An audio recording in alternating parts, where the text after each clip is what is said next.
everyone. I am Harsh from Azure Developer Community, Chandigarh. Today we have session with Vishwas Narayan, who has very high experience in AI, ML, and Azure. No.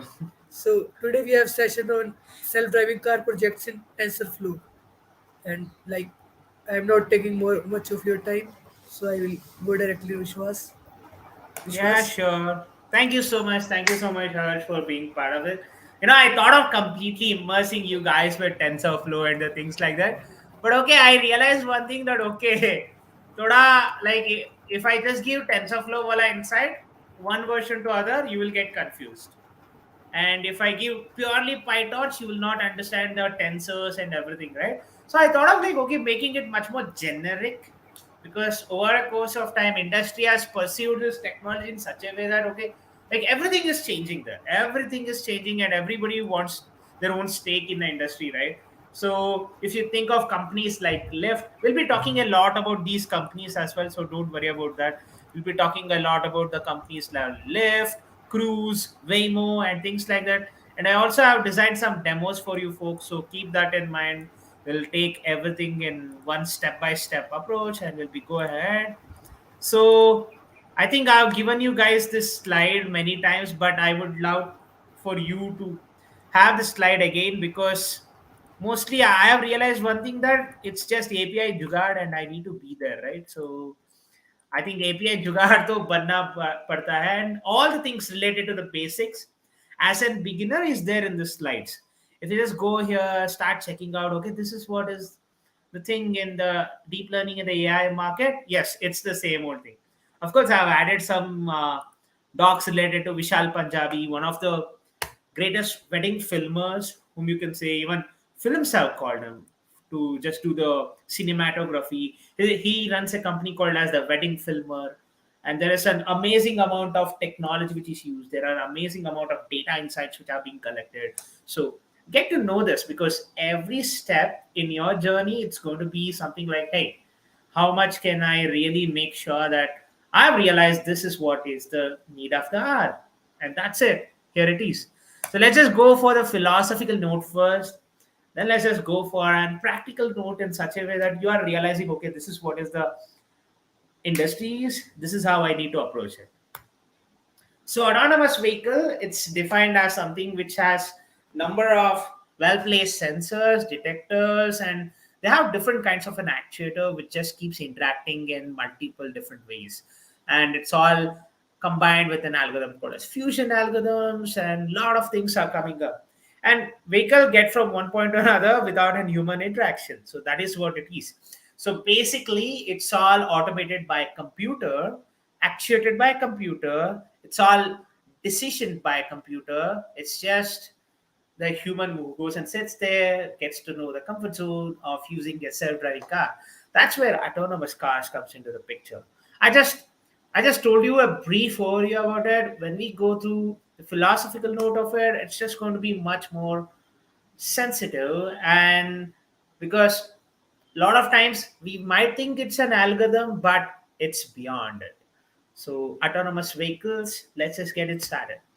So technology of the car is always about a anti-locking braking system, electronic stability control, adaptive cruise control, lane departure warning system, self-parking, automated guidance vehicle system. All these, which I'm just saying here, can also be updated on your local cars or else your colloquial way of transportation. But there is always a different analysis that you do, right? How much of a sensor data I need to put in, how much of a sensor data that has to be processed, which has to be given the highest priority, which has to be given the lowest priority. So I think probably all these technologies. So let me just give you a quick intro of it. So anti-locking braking system, it's still there in the car. Adaptive cruise control is still there in the car. Adaptive stability control is also still there in the car, but the way which we are perceiving it, of course, it's changing a lot. So it's all about the data which comes in from all these different sensors, which is coming from all different kinds of the software and the hardware that has been put stashed on that electronic car, or else an autonomous car which will be actuated, ka matlab, which will have all the movement happening because of the electronic command which is being given by a CPU or a GPU compute which is there. So this is where you just use the same old component, use the same old technology, but you extract tons and gobs of data. And what you have at the end of the day is an data intensive workload, which is much more humongous and, of course, which is much more challenging to take care of.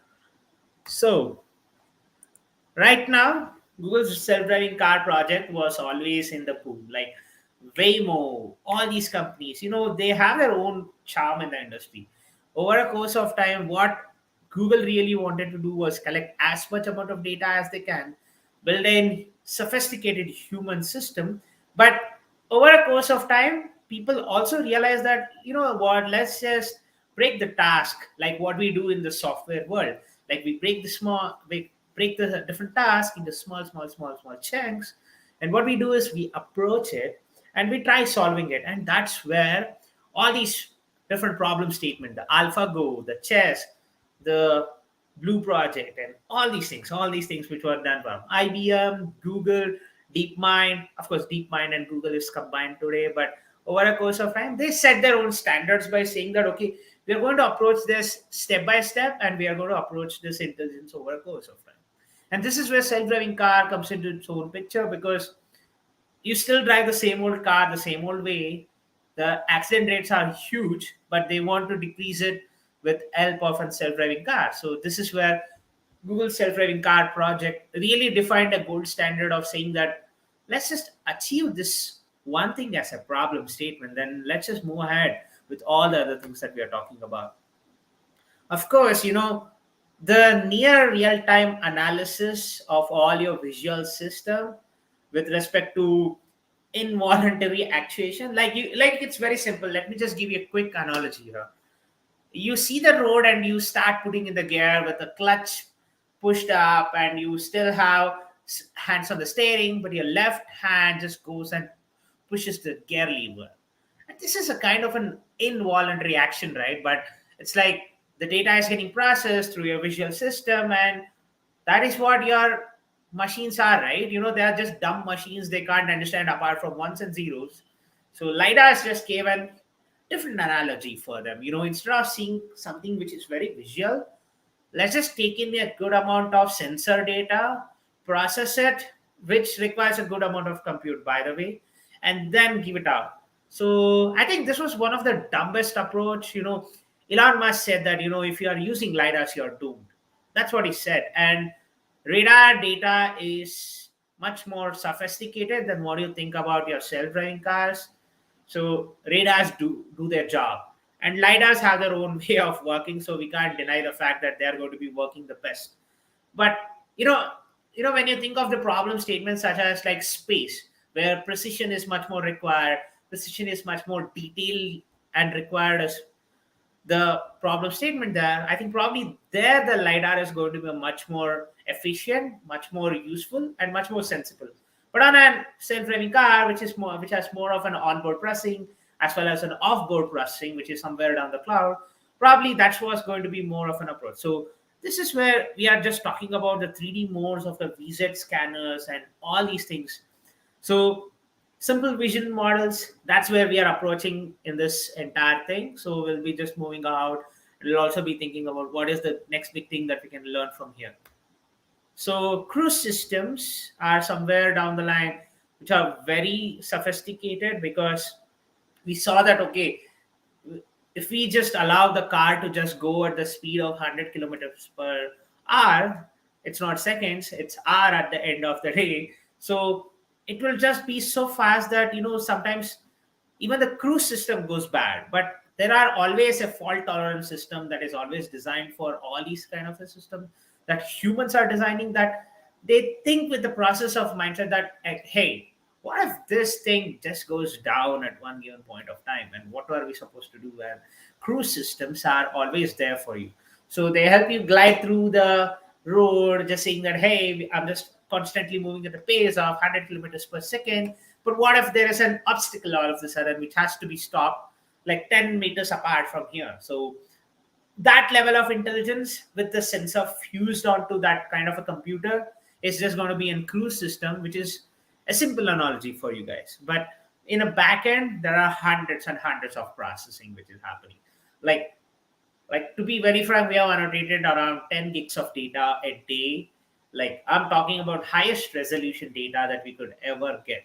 And probably we were annotating around I could say 100 to 120 images, and we used to get around a gig or something. So this is how it is. So we need high resolution data. We need all kind of an sophisticated system in order to build that, because machines are dumb. So over a course of time, okay, there was so much of an hush hush in the market saying that, hey, let's just keep it the best of the best equipments. But lately, because of the deep learning potential, because of the deep learning knowing the fact that, hey, we can learn something new from here, and we can also learn something just more fascinating from simple sensors like radar and HB100, and all these kind of modules are really available, but they still are giving analog data, but they are not kind of a sequential data like your image. They still are sequential, but they still have their own way of working. So radars, which is been designed to give out an image, will be the best cruise system that you can ever install on your system. I think anybody with any of these kind of an system is already available on your localized car. Like it's something like, let's say you have the best version of Mercedes Benz, you still have cruise system right now. So this is where systems are getting much more sophisticated, much more uh, precise towards making decisions for the tomorrow's world. So types of algorithms, there are a lot of things. So you guys can see that 1064 nanometer laser is used for 3D imaging, but there are motion detection algorithms, there are edge detection algorithm, triangulation, edge detection, and so on. Like edge detection algorithm is in different types, but edge detection is also one crucial system which is also there. And also visible radar deployment, which is also another algorithm which combines different sensors, fuses it, makes a decision at one given point of time. And these are the types of a combination that you can really see. And this is fascinating. And this is not the end of it. If you just read as much as research papers on Argyle, I'll show you how to just go through the Argyle self-driving car. Click on it, any paper, click on it, you will learn something new. I think probably this is 2020 paper. It's very simple. How do you get to know it? Let me just go blue here. So simple as that. If it says Argyle 2006, the first two digits here just says the year, and the last two digits says the month of it. So it's of course the 20th century and the 21st century, and still you still have that kind of an approach. It's still fascinating for me. So it's very simple. 20th year, 06. It's already 2 years old, and probably this is something which every company has already done, and they have removed it from their system as well. So kind of an approaches. So let's say I want to see 2022, Argyle 2022. I do that and look at the magic. So of course there might be different papers, but 2022 results come to you. So let's see whether it's 2022. Yep, it is 2022. You can see that, right? It's 2022. Feb is the month of it, and you just have it. So if you can click on this, of course, there is something called as a bleeding edge, intelligence and law. I think probably this is a fascinating paper. Let me just see how this paper has been written. So yes, I think I'm a little down, but oh, okay, this is a kind of a flowchart that we will be looking for. SDC, Autopilot Technologies. Oh man, I think this is a review paper, folks. This is a review paper. You guys can start studying this. Oh God, I think I did a best job by taking the session today and getting to know this entire thing. Thank you so much, folks. I think I'm going to bookmark this for sure. Yep, I'm going to bookmark this and we'll just learn that. So let's just learn something new over a course of time. So there are different combinations of it. You know what machine sees at the end of the day is this. It is just a half and half analogy which has been done here. It's like the semantic maps, and our results are always there. So this is how systems are evolving.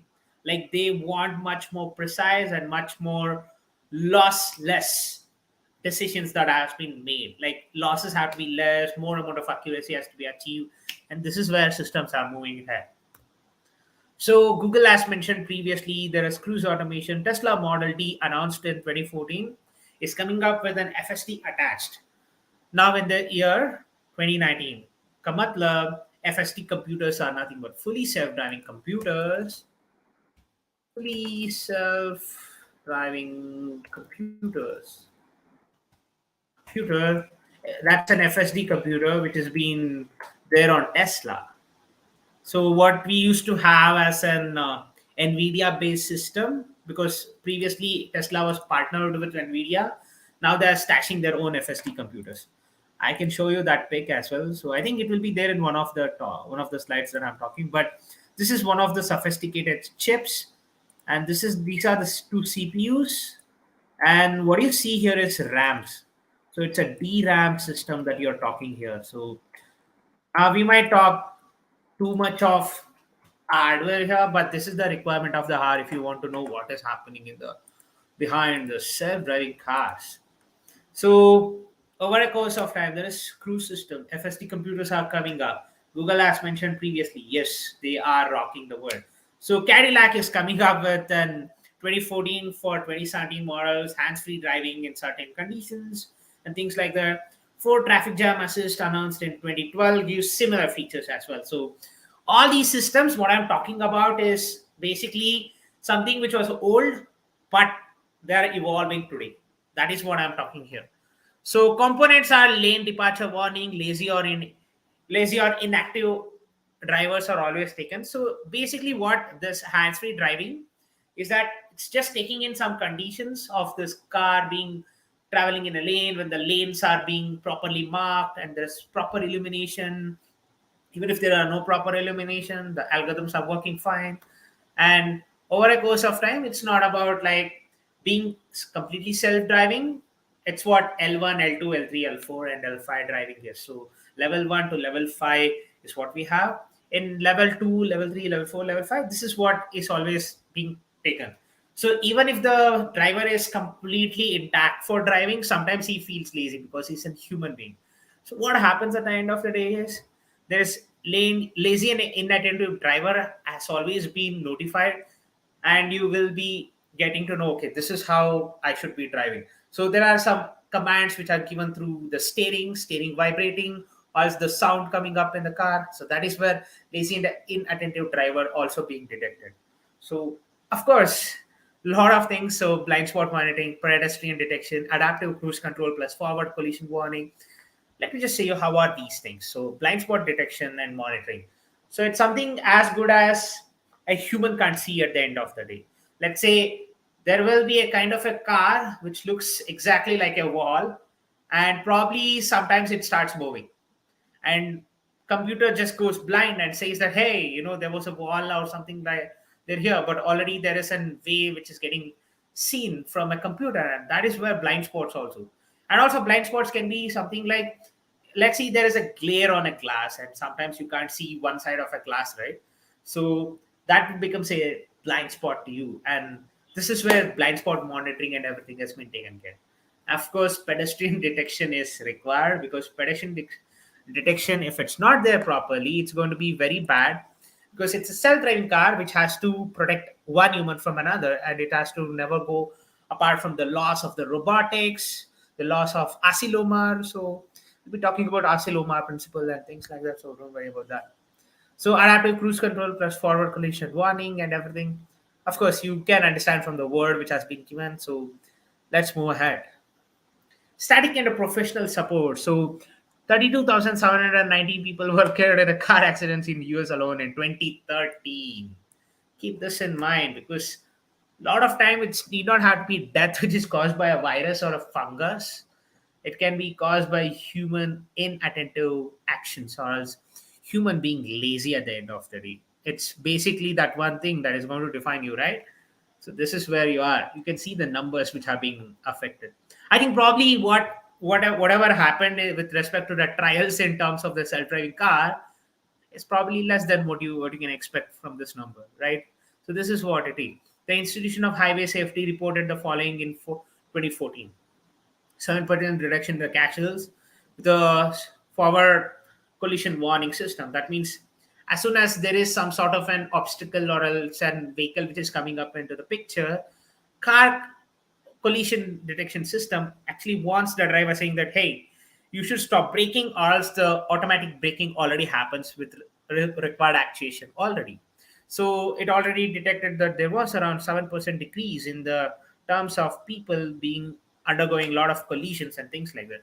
In 2021, 2012 alone, pedestrian deaths were 14% of all crash fatalities. That means like pedestrian deaths used to increase. Something like, let's say somebody goes bad and they want to learn something about the car and the things like that. Let me just say they go bad one day. They say that, okay, I was supposed to learn the car, but I didn't know. I just pressed on the accelerator, and that's a bad news, right?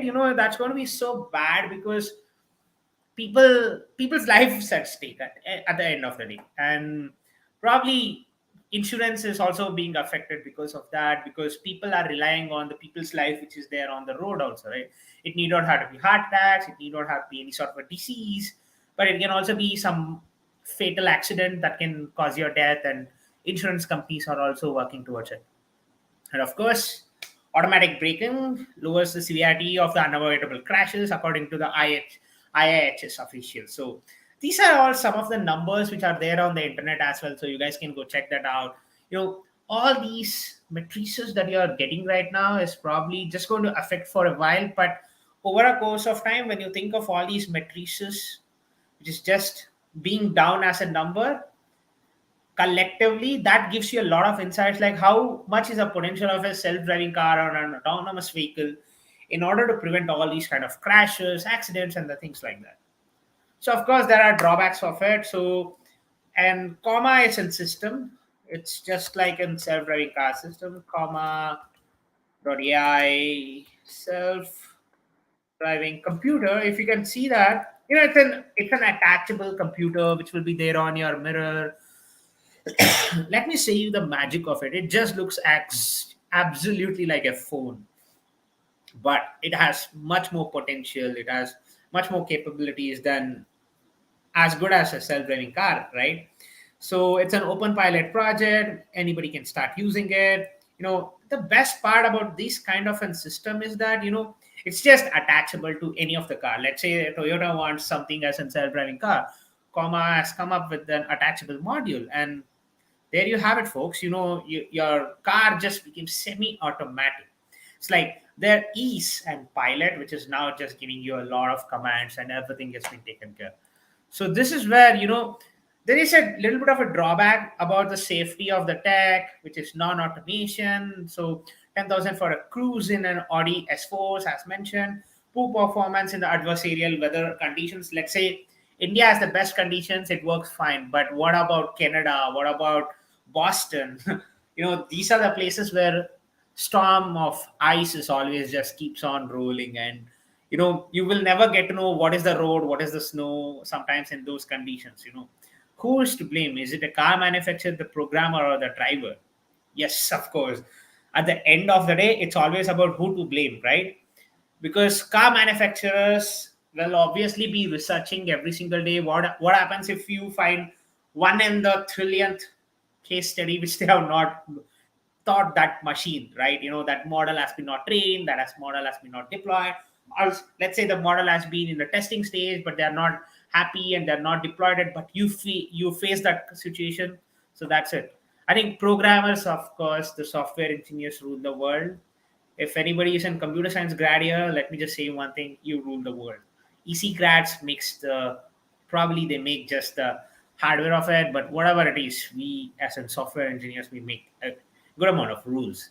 Let me just say you one more insight here. I think Vokes Wagon software engineers in jail. Yes, I think there was a glitch in some of an emissions scandal which happened. Like software engineers used to make sure that the software doesn't give too much of an software emission that has been happening from the Volkswagen cars, and that was not according to the norms of the bodies which were controlling the software or the standards related to the pollution and everything, and they were jailed. And this is how it is. Even programmers make a huge deal here.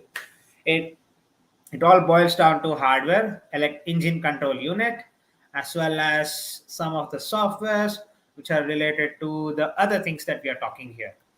So it's all the public acceptance, which is all related to legal in Nevada, California, Florida. This is what we are talking about, and the districts of Columbia, Texas, Oklahoma, Columbia, Arizona.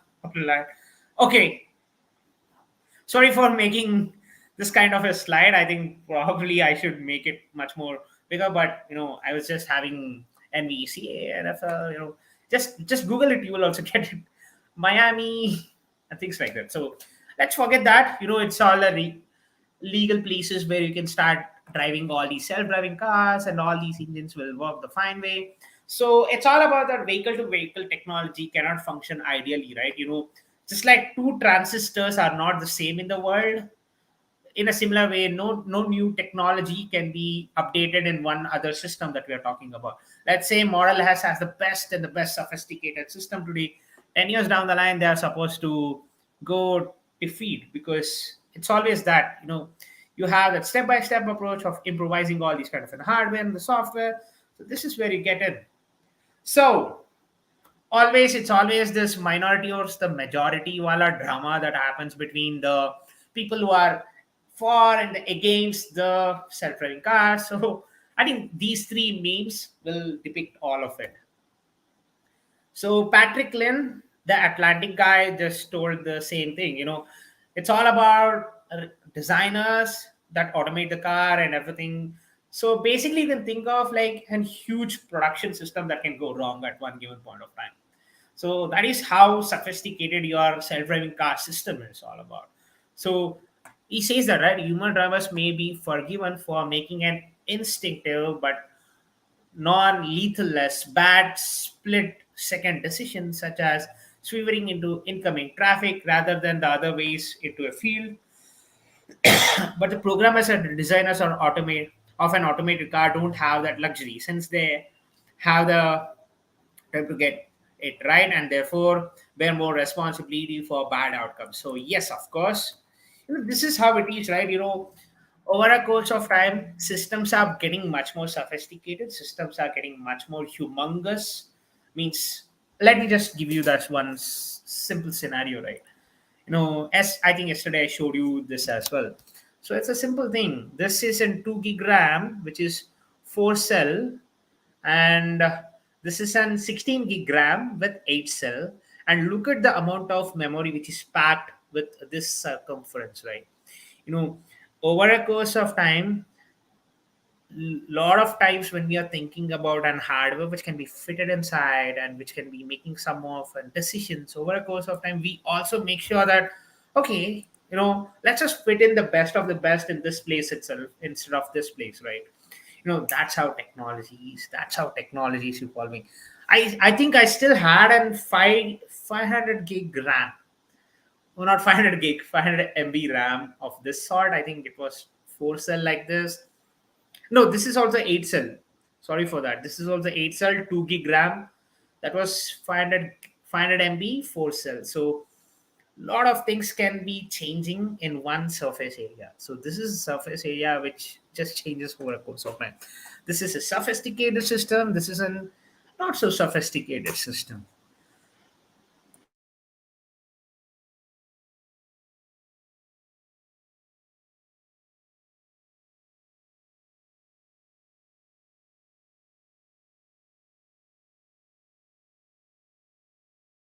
Thing.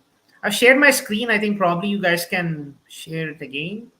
I wanted to show how sophisticated systems are today.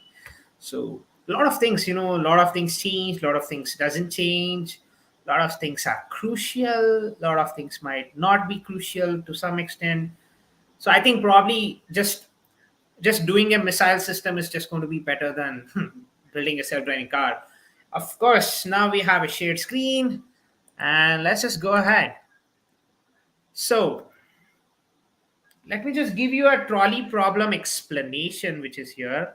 So a trolley problem explanation gives you that little bit of an insight about like how bad of a decisions can be made by human also, and also how machine can overcome all these kinds of and decision making policies and the ruins that we might create over a course of time, right? It's always that system that is going to change, the system that is going to evolve at the end of the day. And a lot of times, when we make some hasty decisions, we might come into a situation like, hey, human made this kind of a worst vulnerable decision. What is the fate of the world? So guess what? We all might die one day. We all might live for a longer time. So problem statements are huge. So this is a philosophical note. I'll be going through some technical note as well. So there's one more slide which is more of a technical. So if you want to me to just go through that, we'll be going through that, and we'll be going through some hands-on demos as well. So don't worry about that. So trolley brakes have failed. So there are two decisions that has to be made right now. So one is to stop, or else one is to just move out somewhere, just get the car crashed and just stop it for a while. Or else, just like in level 2 and the level 3 autonomy, where if there's a failure in the self-driving car mechanism, human can start interacting. But in level 4 and level 5, that's where we are getting more paranoid, because there'll be no human interaction that'll be going on, right? We'll be going out through some of the matrices that are there. We'll be going through some of the things that we really need to talk about. So let's just get it started. So it's always about who do you choose to do, or what do you choose to do, and like where are you going, what's your destination, what's your purpose. It's all about like who is controlling that entire infrastructure at the end of the day. So this is where you're coming in. This is where you're making some sort of a decision over a course of time. So utilitarian analysis is what we do. So it's basically a weighted analysis that we really want to take care about. It's all about like where can we not go wrong at one given point of time, pick the outcome, greatest net increases due to the objectiveness of that entire problem statement. Lot of things, right? That's what I'm talking about. It's all about knowing the pros and the cons of it, getting to know what is the greatest impact that it can get, and also what is my end goal at the end of the day. It's an objectiveness of that decision making principle that we're just having. So it need not have to be completely a decision making principle, but it can be something as good as that. So okay, let me just come to one of these decision making policies here. So death of a row inmates or the porters or some guy who's nonsensical to your entire life. So it's something like this. So let's say you love your wife and you can't really do that decision. So what do? You just kill your relatives. So that's not the situation here as well. So it needs to be something like how can we save both the ends, right? So that's where the dilemma of the decision comes into the picture. So that's where the trolley comes into the picture. So I think probably instead of killing your wives, kill your relatives. That's going to be much more better and awesome. I think I'm going to share this to my team. I think, yep, I'm going to share this to my team for sure. So that's what it is. So death of inmates or the death of reporters. Yes, if you love somebody, you just need not have to do here, but you know, a lot of people will be dead at the end of the day. So it's all about the person you love, but the herd of the people that you love. If you kill the herd, you lose a lot of people, but you will be left with one. If you kill one, you lose the best, but you will be left with the rest, and that's what it is. So So let me just say you one thing. It's always about like ineffective when information is omitted. So it's all about like it's like terminally you need to do some research, or else you have to go for a cancer researchers or things like that. So there's a huge demand for all of us, right? As an engineer, as a technologist, we just go ahead with solving hundreds and hundreds of problem statement, but like which is more accurate in terms of an information, right? Whether terminally you are doing some research and you're just getting something started, or is there cancer research that is making a sort of an insightful data which is coming out, right? So least bad outcomes may still result in the loss of life. Like that's what it is all about. Let's say cancer researchers don't give you much of a data, and you feel like let's kill all of them. Terminally, you are just having some sort of a research or doing some research on something which is not that important, and you start killing them. So there's always a misinformation that it will always be taken care from you, right? But what about a machine which is just working day in and day out, and it doesn't know where does the system end? It's going to be very bad and challenging. So at four strangers from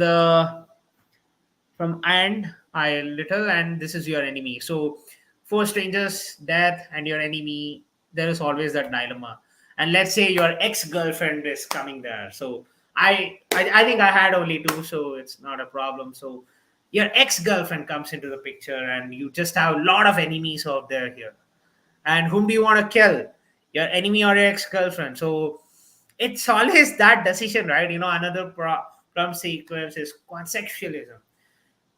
Like it just goes consequentially. Like it's something like I'm making a decision now. Is it going to be feasible to me 10 years down the line? That's okay. Like I'll start learning. That's what an self-driving car is, right? Let me just do this move. If it's wrong, somebody will reward or punish me and things like that.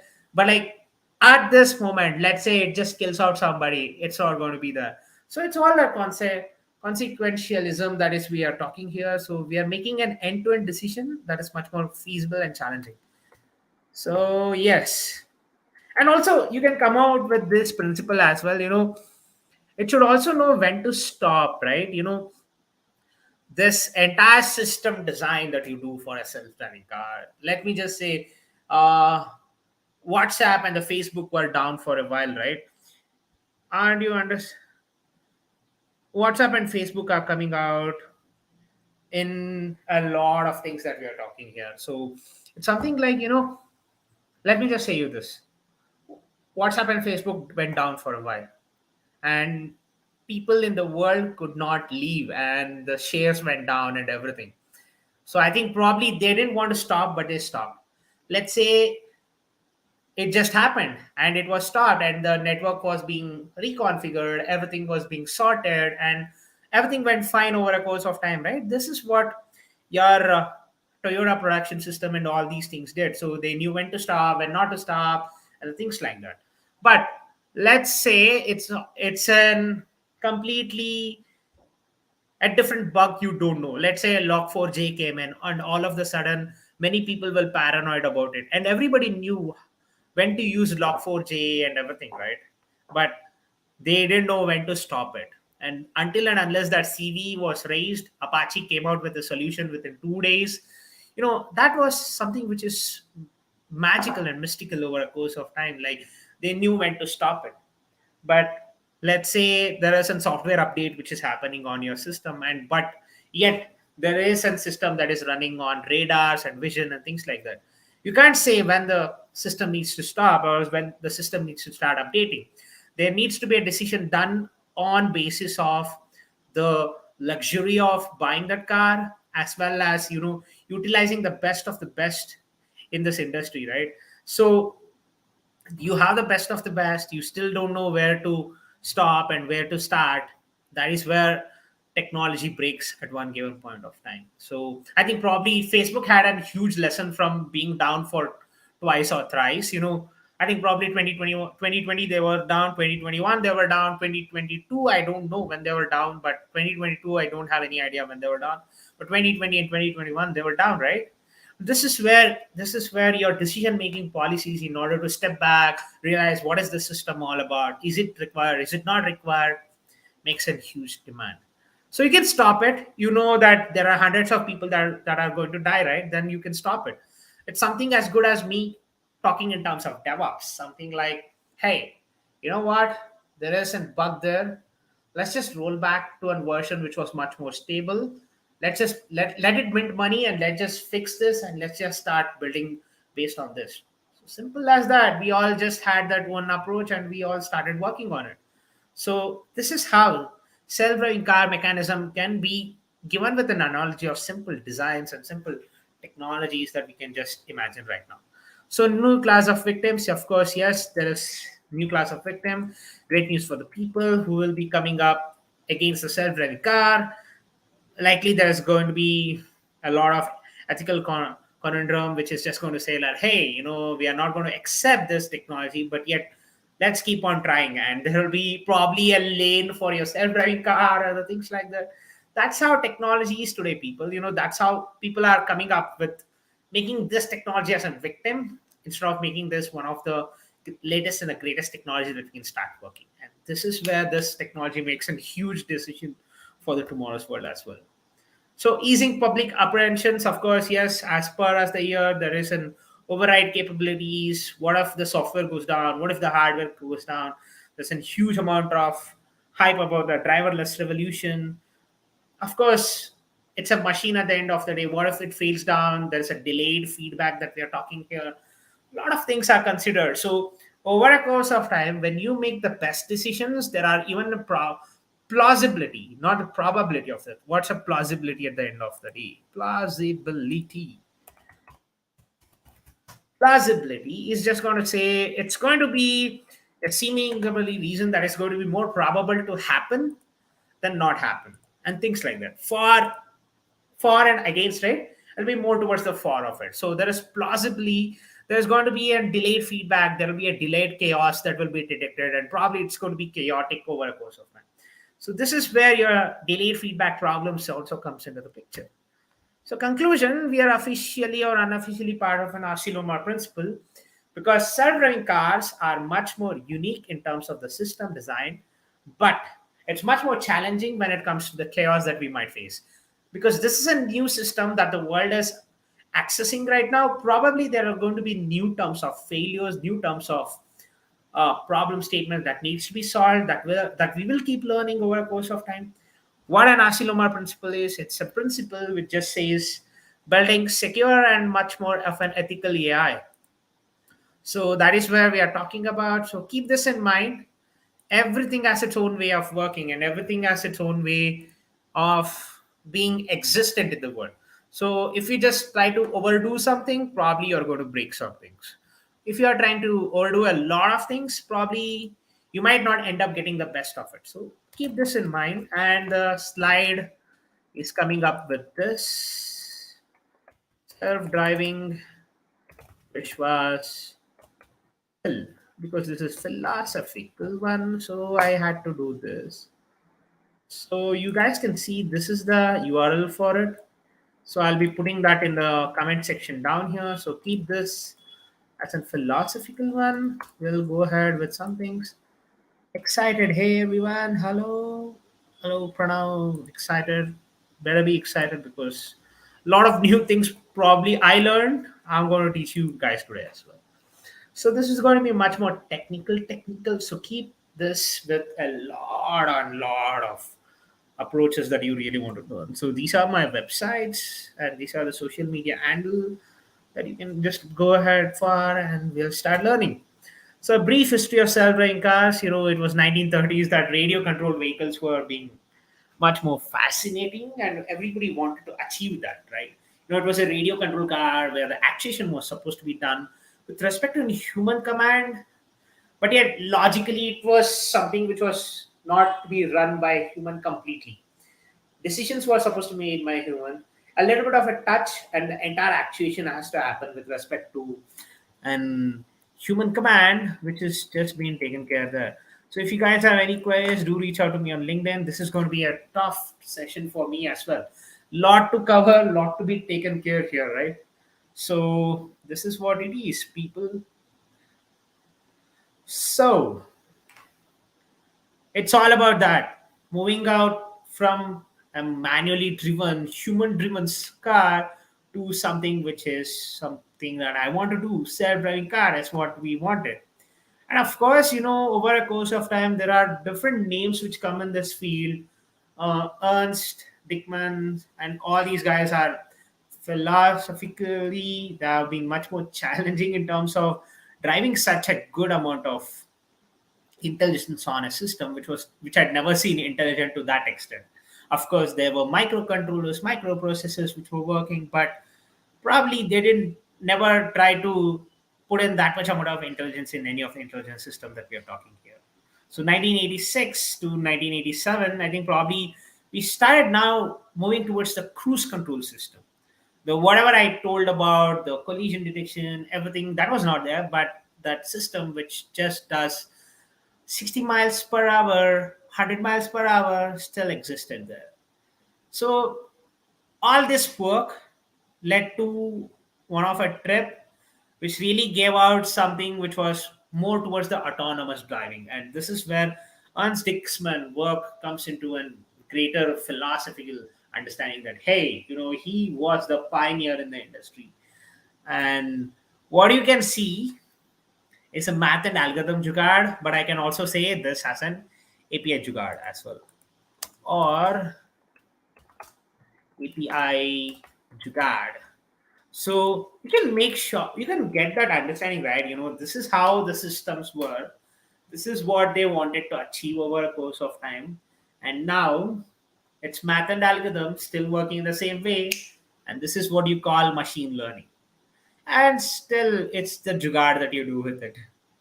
So 2018 in review, 2018, Waymo researches 10 million miles on an L4 autonomous vehicle. And by the time they achieve L5, probably that's going to be years together. Probably I might be dead by then, because I don't think so we might have that level of sophistication in another 60 years or so, because we are still paranoid. We are still making that decision which is involuntary but yet voluntary at the end of the day. So this is where Waymo reaches 10 million miles, gives that kind of analogy to us, right? Think about it. August to October, there was 1 million miles that was being. June, July, August, April, May, June. So 6 to 7 transition took a lot of time, but 7 to 8, 8 to 9, 9 to 10 took 1 month. So 30 days transition is what we are talking here. So Waymo has its own charm in the industry, and they really give out that kind of an approach to us. Like, hey, first we'll just approach 1 million miles. 2009, the company was born. Till 2015, some mid, they still had some sort of an achievement that was going on, and that is how it is, right? 2018 in the review has its own way of working, right? So 10 million miles achieved. What next? Tesla Autopilot reaches 1 billion miles. Let me just give you that philosophical understanding, like, hey, what happened between this to this? Over a course of time, this is still in the L2 autonomy, but this is in the L4 autonomy. This is much more sophisticated than your Tesla, but Tesla has this own semi-automatic version, and they now collected humongous amount of data, and now their system, which were much more sophisticated and much more challenging in terms of braking. Like, if somebody bets that this is going to break at one given time, like let's say it's going to break in a million years, Waymo is going to break in 2 million years. Probably Tesla might be much more rugged than your Waymo, because they now knew the mix and the match that has to go between your self-driving car as well as your autonomous car as well, which is just making that autonomous decision plus being autonomous with respect to driving with respect to a driver as well. So this is where all these approaches, all these dynamics that we are talking here has come into the picture. So public testing. So I think this is actually one of the best way to just get to know what is the kind of a system. This is one of the early adopted systems that was there on any of the cars. So pullover and anything. So you can see that there's Optimus Ride, Drive.ai, May Mobility, Waymo, Neuros, Cruise, Aurora, Aptiv, Uber, Voyage, all these companies coming into the picture. And now predictions. Meaningful deployment, which is equal to 10,000 vehicles, which is much more autonomous, self-driving, and yet which is running on the system. So there are around 46,000 active Uber drivers in New York City, right? So what about there is an humongous need that we can just get right now? So 10,000 vehicles, which is being deployed over a course of time, everything communicating with each other, ad hoc way, not completely ad hoc way itself. and making sure that the decisions goes well. So announcement of the consumer facing fully autonomous vehicles were always being given here. So Volvo has given 2021 highway, BMW 2021, Ford 2021, Daimler 2020 to 2025. Daimler is Mercedes Benz. If you didn't know that, Hyundai is 2020, Renault Nissan is 2020, Toyota is 2020 on highways. I think one of the hydrogen powered cars also have an autonomous vehicle which is being driven here. Honda has their own, Nissan coming, Tesla is already there. So you can see that the time frame which they started getting into the self-driving car, which can be announced for consumer facing autonomous self-driving cars, are always there here. So useful to initially discussing, especially the policy making, but useful for design and engineering for underlying installations and holistic system performance. So here we have level 0, we didn't have any sort of an automation. Level 1, we have an semi-automatic version where some amount of driving has to be still done by a lot of your driver only, but of course there is partial autonomy which is always being taken care from your autonomous car, but there are different regions that has to be done. The monitoring of the driver's environment as well as the feedback fallback when the automation fails still has to be done by the self-driving car. So we are now talking about level 4 autonomy, which we are not trying to give with respect to a failing system but autonomous car making some sort of a decision. I think we have achieved till here. Waymo has tried to achieve till here, but there is still some ways in which you can have a button where you can stop the car and things like that. I don't think this is going to be possible in another 60 to 70 years for sure. Probably I would be dead. Even then, that would never be coming here. So, this is how systems are evolving, right? So, this is how systems are changing. Let me just give you one of a demo with respect to uh, visual transformer. So, it's still the same old visual transformers.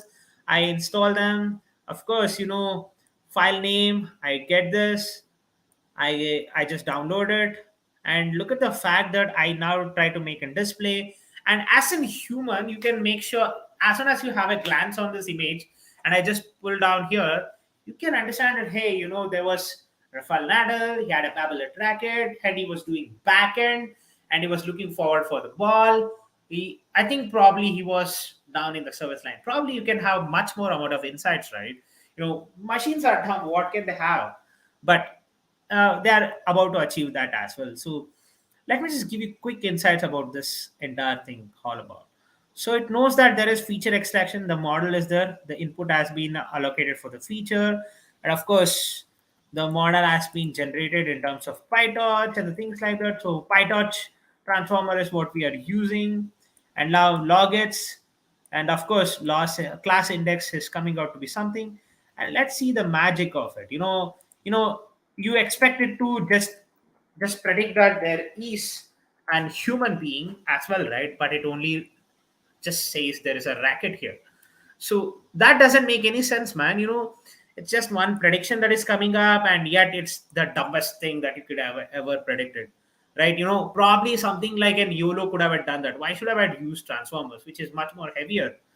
So this is what I'm talking about. I think this is actually visual transformer in a different way only, but still the same old algorithm. I think here the code differs. Here the code differs. You can see that how we are differing each and every code, and we are getting the same old predictions here, right? Whether you do it this way or else this much amount of lines, it's still going to be the same old dumb thing. It's never going to change at any given point of time. No, I just wanted to explain line by line. I just made this line, but what's the biggest deal here? It's still the same old thing, right? Nothing worked out to be the best here.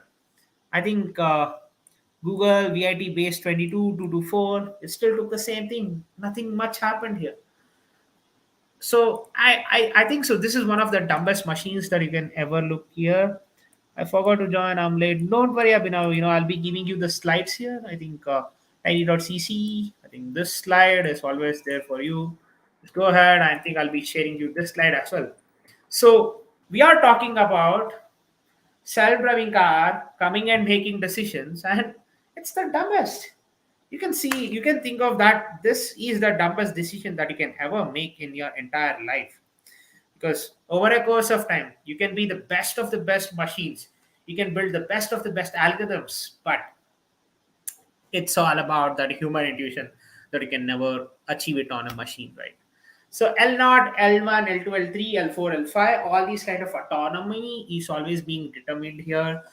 So starting point, A1, A2, human automation, everything has been taken care of here. So keep everything in mind. A lot of times when you're learning, I think this is also there in the MIT self-driving cars explanation as well. So keep this in mind. A lot of things are going to change, but yet what's just going to remain is just going to be classical. We need human intuition, and now we are trying to build it in the form of data and an algorithm, and that is what we are talking about. So L1 is L0 was just a starting point where we had that humble attempt to get to know what is the radio, what is it happening here and there. And L1, L2, L3 is human level autonomy, human centered autonomy, right? So this is what we want. This is what we achieved. Human centered autonomy didn't get achieved even here as well. So even in the failure of a system, there is a requirement of a human to come into the picture. That is what we want here. So L4 and L5, it's fully autonomous. Probably it's going to be magical and mystical if it's coming with respect to L5. L4 is already achieved to some extent. So that's for sure. So of course, you have a good amount of radars and lidars coming into the picture. Blue text easier, red text harder.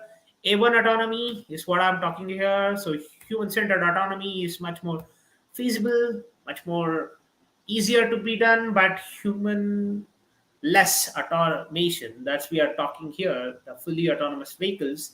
It's probably much more harder because movement planning is much more harder here because it's not from A to B. It's also about like making the decisions with respect to hundreds and plethora of operations that is already available to you. So that's where we are coming in.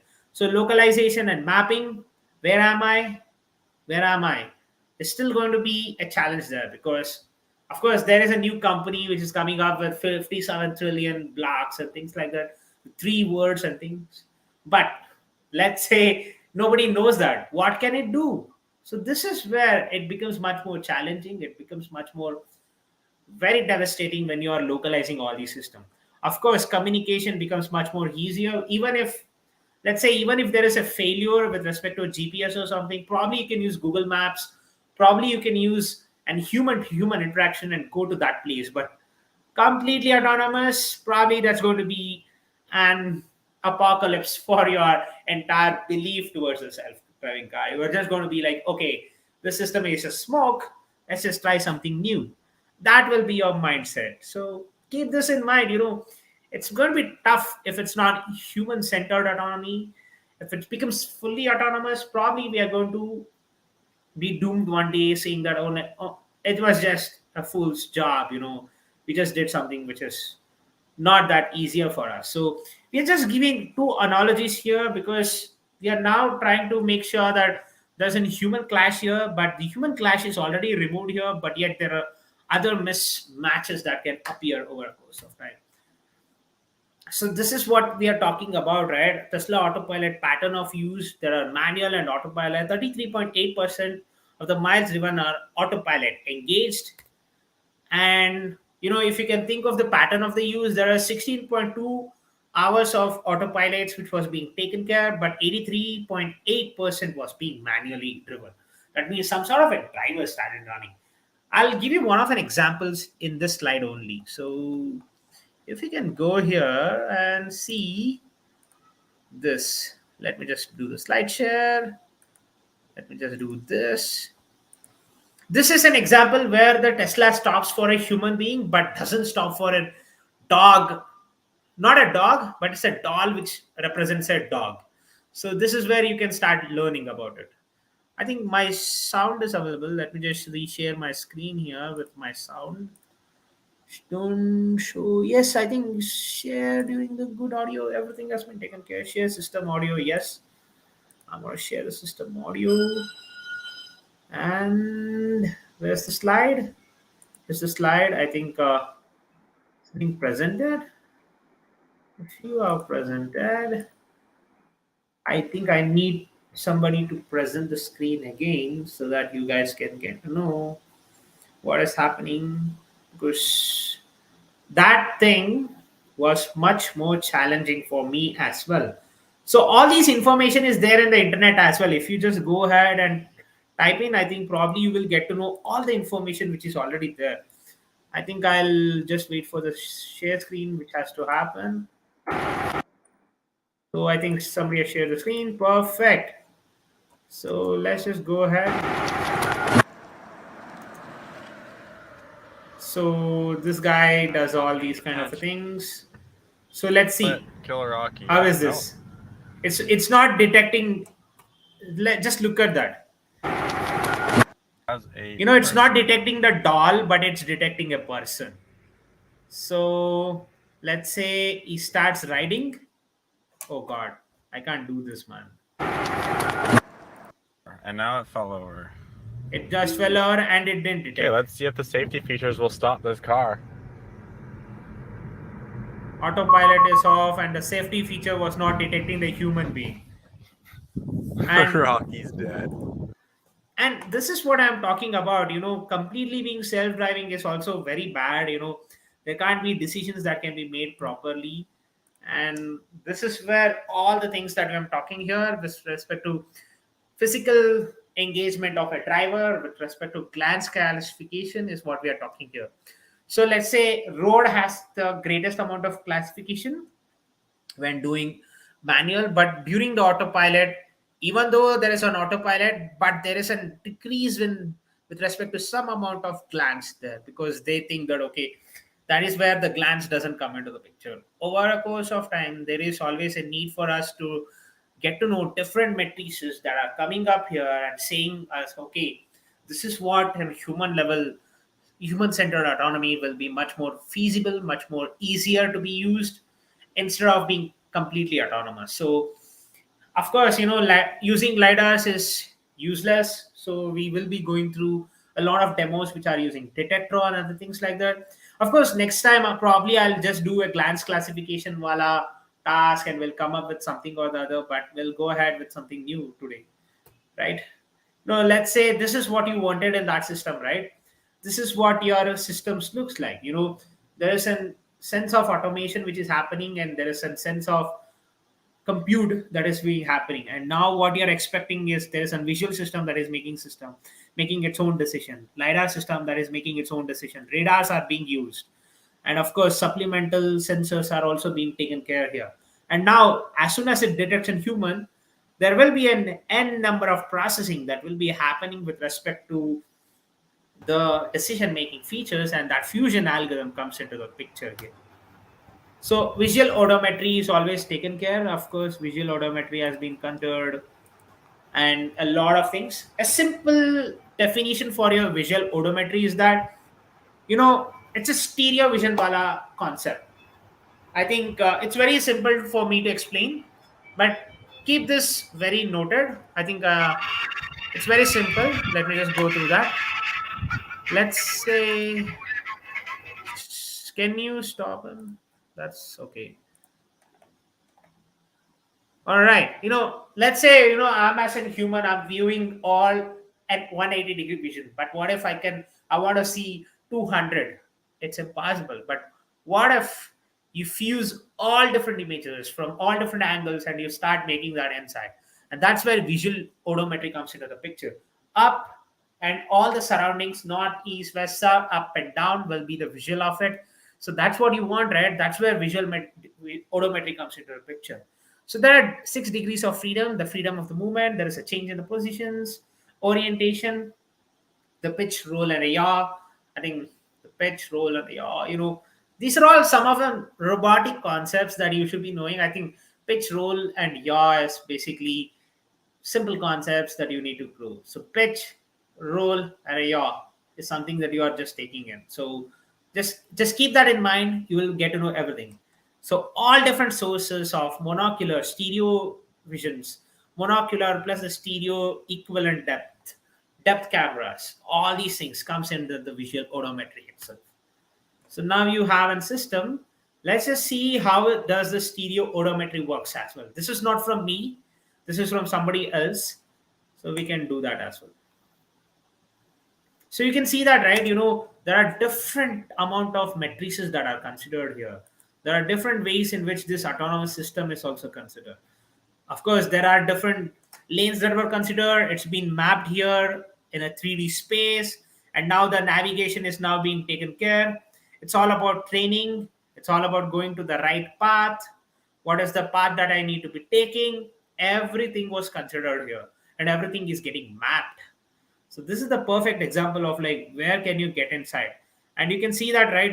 It's just behaving like that snake algorithm, right? That's what I'm talking here. The snake algorithm. That's how it is working. And there you go, folks. You can see that if it doesn't have to demonstrate such kind of an intelligence, it requires different sensors to be attached and kept working at one given point of time.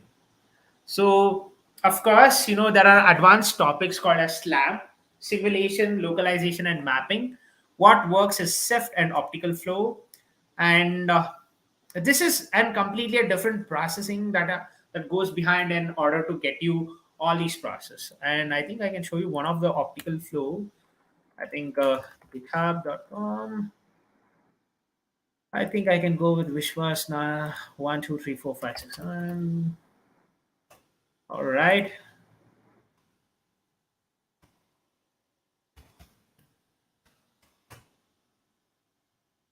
All right. What happened?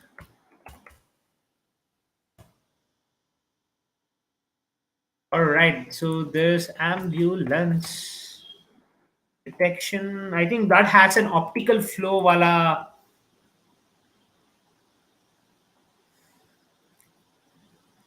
I think I didn't do complete thing there on that day. I think and show you the orientation of it. And of course, there are different matrices that we are considering. A lot of things being considered, the sinogram and everything, the way in which the frequencies are coming up here. This is a kind of an optical flow, but this is just in color flows and everything that has been taken care. So hue, symmetric values. I think there was one optical flow, right? There's this optical flow. Optical flow. This is a kind of an saturation values that has been taking here. Yeah. So mg back. This is the spectrum of that image. Of course, there has to be detection point. Yes, I think this is one of an optical flow, but this also can be detected as an optical flow as well. Oh God, man, where have I lost? OS rename. God, man, loading data set. I think these were some of the examples of some transformation that we are talking here with respect to OpenCV, right? So this notebook does that, but I don't know where is an optical flow, but I can show you what an optical flow look like. Optical flow. I think that's a very long ago wala session. So optical flow, somewhat like that. Whatever I showed, it's somewhat like that, but much more defined for the purpose. So this is one of the optical flow that we are looking here. So motion estimation with optical flow, yes, you can do that, and this is one of our definitions that you can look here. So this is the real image and this is the optical flow image. So you can look at that. I am late. Oh, you are the one, right? Sorry for that. So SIFT operations and optical flow are the simultaneous localization and mappings.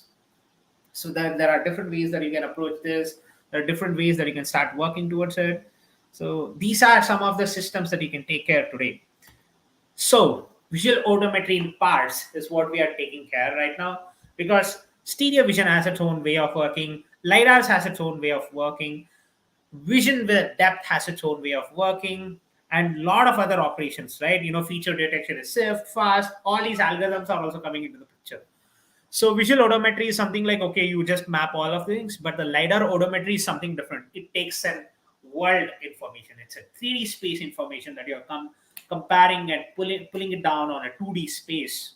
So there is a lot of things that goes out. So Kennedy, Lucas, Thomases, like let me say you one of the things. So feature tracking and all these kind of an approaches are just going to be a little different, but take all of these into consideration and just start moving towards it. So deep Vivo, deep learning based visual odometry. So this is what one of the concepts that is coming up here. I think if you can go here in some of the places in the speaker notes, I'll be sharing it, some of the articles that I referred, some of the places that I went through. So it's speaker notes. So you guys can go to the speaker note, have linked out some articles, so you guys can go check that out. And let me just give you one of an example of the deep visual odometry. Something as good as, I can show you this example as well. So this is I make any amount of pauses, it doesn't detect the pauses, it says me I'm a person, right? Now look at this. This is a graphic tablet of mine, and this will be recognized as a laptop or a cell phone. So wait, let me just go here. So it's taken care as a suitcase here. So this is now a suitcase, and I don't know why. This is a graphic tablet, not a suitcase. Sometimes it even recognized it as a laptop. And let me just give you one thing. So this will be recognized as a cell phone, and this is a chip. This is entirely a chip. This is a chip, but it's recognizing as a cell phone. So this is a land grid array. Yesterday I showed you in the blockchain demo, right? Yesterday or day before yesterday. So in the blockchain demo, I showed this. So you guys can see that, right? I'm showing one of an application here, and it's recognizing as a cell phone. So that's pretty bad, man. For all these kind of different applications that you're trying to map, and you just get all these kind of glitches, it's going to be so bad for you as well, right? So that's what it is. Let's move ahead. So deep visual odometry is just going to get you away from all these kind of biases that is the model is going to face, and all these kind of things that you're just going to analyze in the real-time deployment. So deep visual learning odometry is something which is cool. So of course, we talked a lot about the mapping, the stereo commands, and the things like that. So actuation is going to be much more challenging, right? So of course, there is a good amount of algorithms that you can come up with. There is a good amount of knowledge that you can get through with this algorithm called as a ransack. So count inliers and the outliers with respect to all the different biases, the way in which the noise has been added, everything can be taken care. And now that algorithm can be enhanced into any different format. So this is where ransack come into the picture. Ransack is much more useful, much more feasible for the people who are just going to be working in that field with respect to actuation, with respect to commands, data processing in the real time. So of course, if you think that you are being that complex, I can say you one thing. There was a DARPA challenge which was done by a lot of research institutions. So defense is something DARPA is doing pretty cool in terms of the self-driving car. I think probably if somebody thinks of the self-driving car automation, they really started it. Of course, there is a huge amount of demand that is coming up for the self-driving car and the competition there. I think Anirudh Kaul was one of my guests on my show. I will show you here Anirudh Kaul. All right. So, yep, Anirudh Kaul, Vishwas Narayan. So I do have a YouTube channel, folks. Do subscribe to that. I think, yeah, this was the one. So in this webinar, he talks about much of an deep learning on the mobile, edge device, and the things like that. Do you dream? But a lot of things were being talked with respect to how can we deploy models at scale, how can we start working, and a lot of things, man. This is how he really gives amazing session. Go back, just look at this session. By the way, you will be flattened by the fact that there are hundreds of things that is going behind, even if we talk edge computing. So keep that in mind. Subscribe to my channel as well, so it makes my day. So there's a lot of traction for all these kind of competition. So we all can do a good amount of practice. We all can build up to anything that is required. Best of the best can be delivered here. So of course, 2007 DARPA had its Urban Grand Challenge, and now they started evolving. This is the car called Stanley. This is a car called as the Boss from the GM, basically but it was also given by Chevrolet, and GM, a lot of other companies. So of course, rest is just a stamp collecting. So Ernest Rutherford actually told about it's all about the traces of those kind of an advanced system that is getting evolved, and that's what all these Waymo, Uber, Cruise, and all these other system from then. I think this is a Renault car, and this is another system that we are talking here. So let me just give you a quick example and some insights about visual perception, right? You know, we have collected almost this much amount of data. We have bipedal movements of 230 million years, all right, and we have abstract thoughts worth 100,000 years of data, but yet we still face this, right? you know Panda and the keyboard is never the same. To be very frank with you, it's saying 57.7% Panda with some noise will give you 99.3% confidence of gibbon, and that's really challenging.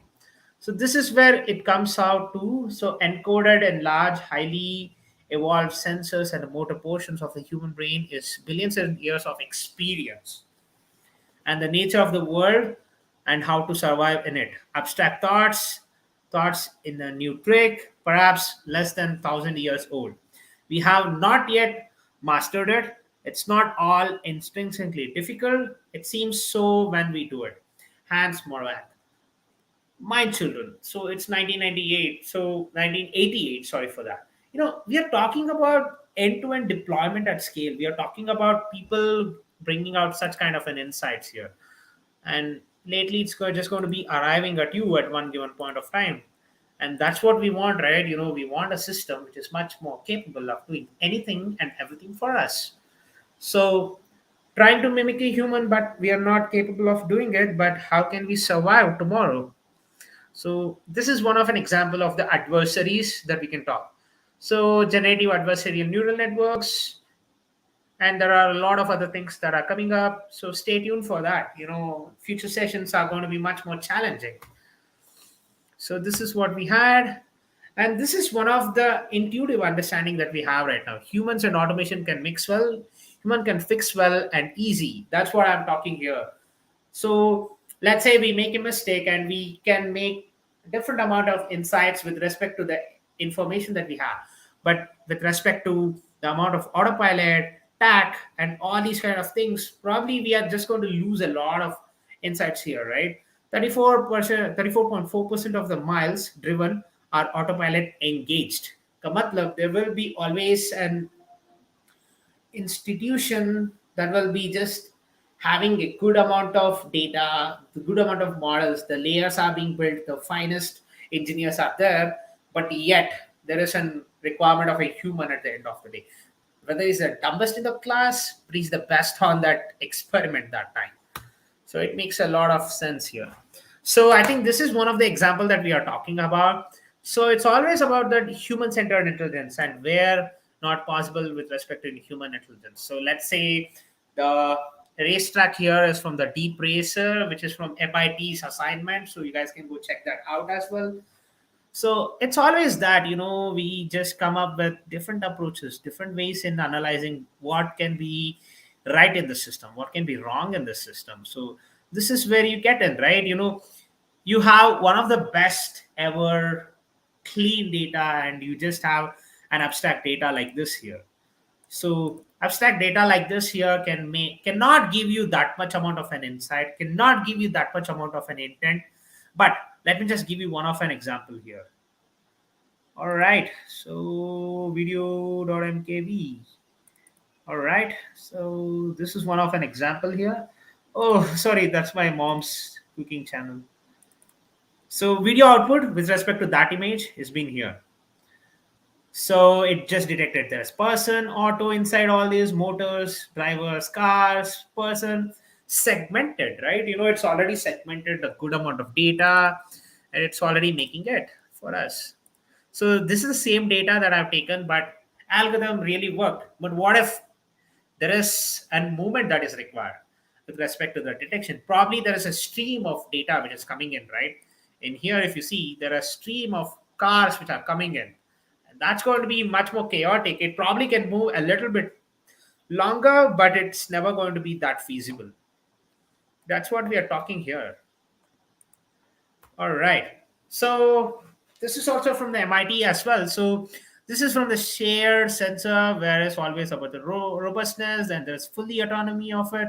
So there is a huge amount of gap that has to be filled with respect to all these, and how can the shared autonomy can be much more challenging and much more feasible here. So well, it's good, it's pretty good. If it's exceptional, it's really going to be exceptional. So it's always between we just playing with respect to the trade-offs here. So trade-offs are going to be completely there, and of course cheaper versus the better, that's what we are talking here. But this explanation is required because next slides are basically about how can we put in a good amount of intelligence with respect to all these, right? So this is what we are moving towards. So vision plus a sensor plus the deep learning, it's all about the highest resolution information, the feasibility of collected data at the scale and to learn from it. It's always about like what can be the best decision can be done at that given moment. That's it, right? So all of these are the pros and all of these are the cons. Something like which is not that accurate, which is not explainable and not consistent.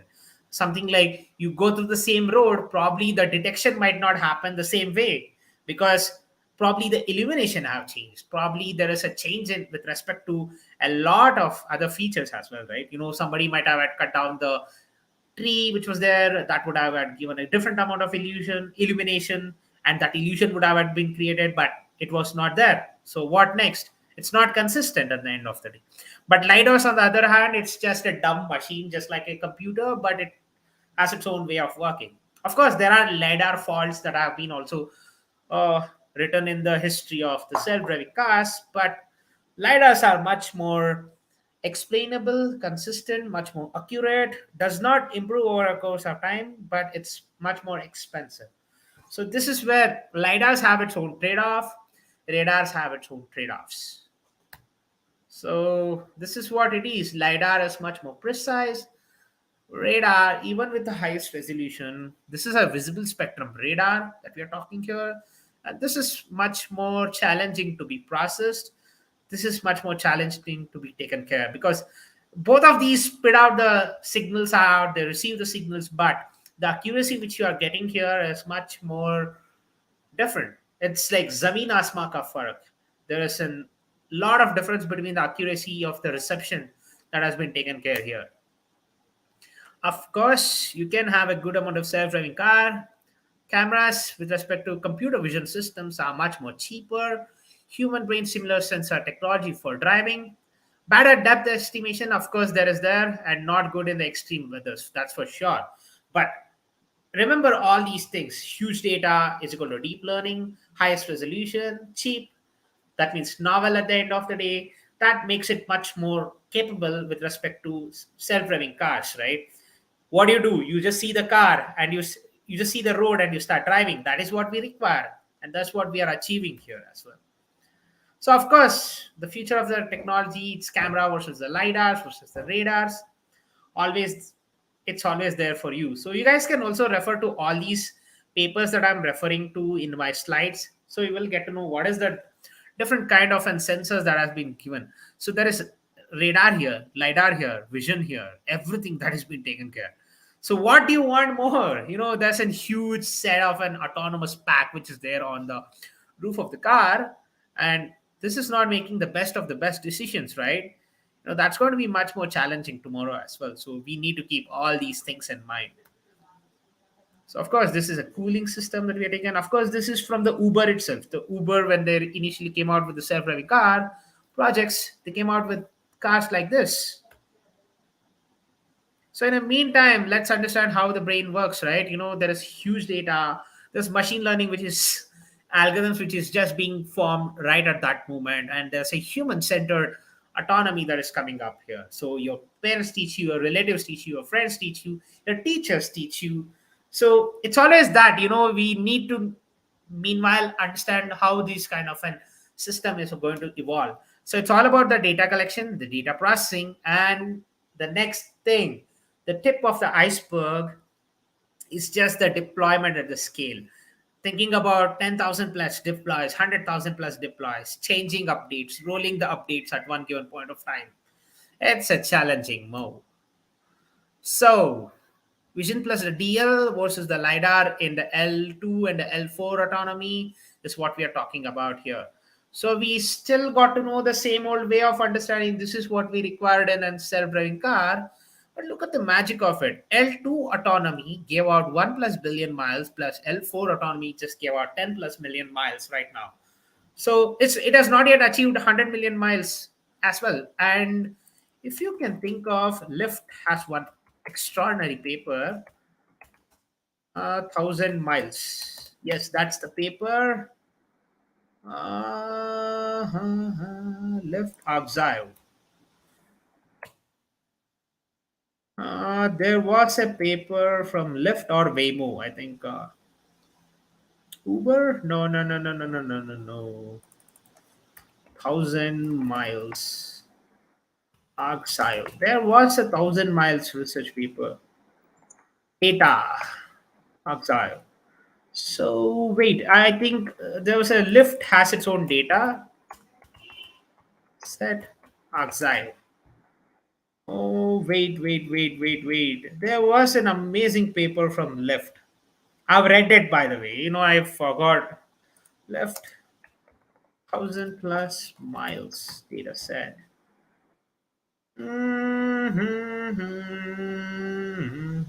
I have really forgotten this, people. Where is this system going right now? God. Wait. It's 2013. It's not a Lyft. Oh, sorry. LYFT, right? Lyft data. Wait. Data set. Outside. Should come. Because there was an amazing paper from Lyft. God, you guys have to read that. Please don't miss it at any given point of time. Please, for heaven's sake. Lyft Exile. Yes. I think this is the one. Oh yeah, 1,001 hour. Yeah, it's not 1,001 hours. It's 1 miles. It's 1,000 hours of data. Yep, you need to learn this, people, because I got confused of this, but this was the paper. Yes, it says about the data set, the lidar data set, and a lot of things, man. I'm like, how can I forget that iconic paper? Such an amazing paper. You guys have to read this. You guys will understand like how well of a data that was getting defined here. I think probably a similar car that we have right now.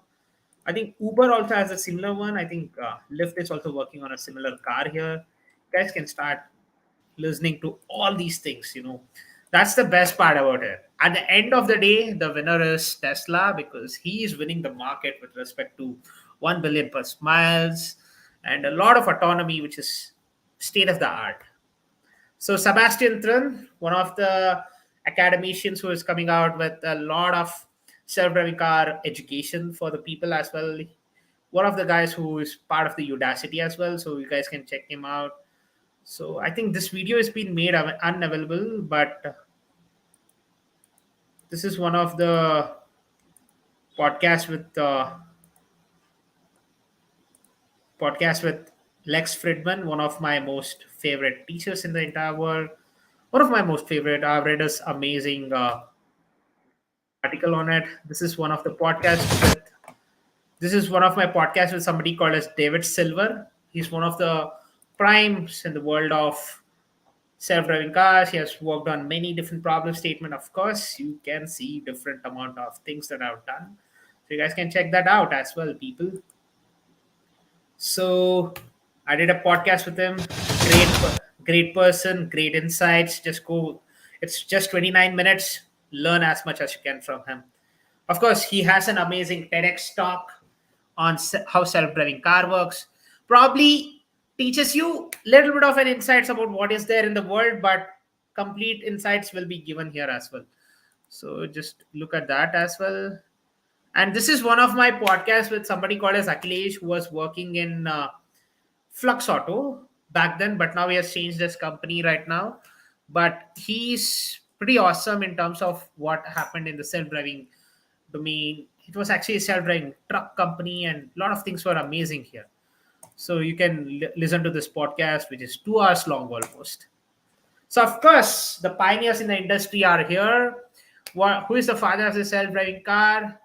Left to Google, and of course there is amazing book written by him. So keep an eye on that.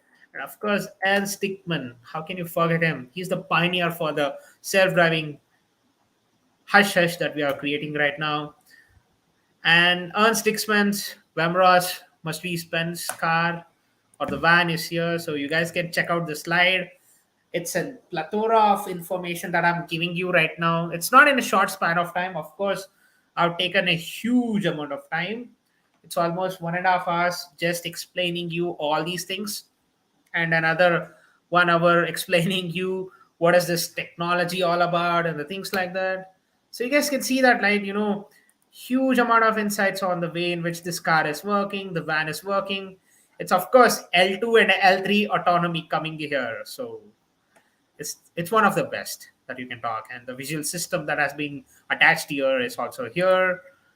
You can see that, right? And Stickman lately has defined the way in which we are working in the tech today. So what did Anne Stickman do? He took out the Kalman filters. He had an recursive estimation. He had